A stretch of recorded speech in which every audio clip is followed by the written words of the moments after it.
जेव्हा कधी आपली भाजी आवडीची नसते ना, तेव्हा अगदी मिरचीच्या ठेच्याबरोबर सुद्धा भाकरी किंवा चपाती गोड लागत असते.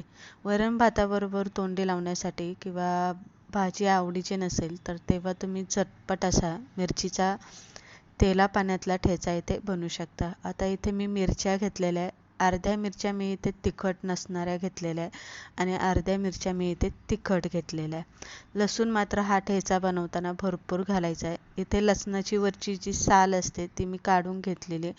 तुम्ही नाही घेतली तरी चालेल.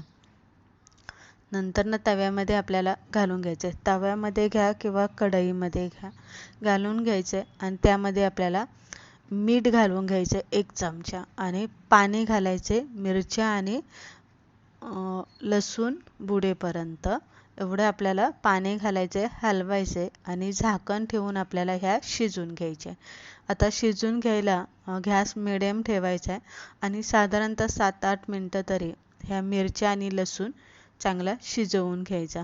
शिजवल्यामुळे काय होतं, आतले बी सुद्धा चांगले शिजवले जातात आणि मिरची चांगली घसटली जाते. तर इथे तुम्ही बघू शकताय 7-8 मिनटानंतर ना लसूण चांगला शिजलेला आहे, मिरचीचा कलर सुद्धा बदललेला आहे. आता इथे आपल्याला यामध्ये घालायचं आहे 2 चमचे तेल घालायचे.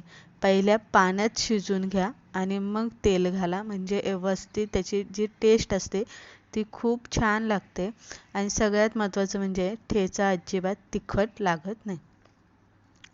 पावभाजीचा मॅचर घेतलेला आहे, त्याने मिरच्या चांगल्या अशा घसटून घ्यायच्या किंवा तो तुमच्याकडे नसेल तर सरळ आपला तांब्या किंवा ग्लास असतं त्याने ह्या मिरच्या आपल्याला चांगल्या अशा घसटून घ्यायच्या, म्हणजे बारीक करायचा. लसूणसुद्धा चांगला ठेचला गेला पाहिजे आणि मिरचीसुद्धा चांगली अशी बारीक झाली पाहिजे किंवा खलबत्त्यामध्ये कुटून घ्या. पण खलबत्त्यामध्ये कुटण्यापेक्षा असं घसटून घेतलेल्याला चव चांगली असते, ही लक्षात ठेवा. तर इथे घसटून घेतलेलं आहे, बघू शकताय तुम्ही, चांगले व्यवस्थित बारीक करून घेतलेलं आहे. आता आपल्याला हा ठेचा काढून घ्यायचा आहे. चपातीबरोबर, भाकरीबरोबर किंवा वरण भाताबरोबर खायला खूप छान लागतो, तोंडी लावायला मस्त लागतो.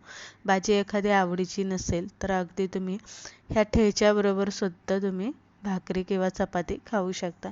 अशा पद्धतीने आज आपण इथे तेला पाण्यातला ठेचा एकदम साध्या सोप्या पद्धतीने आणि अगदी पटकन होणारी रेसिपी. आवडला असेल लाईक करा, शेअर करा, कसा वाटला कमेंट करून नक्की सांगा.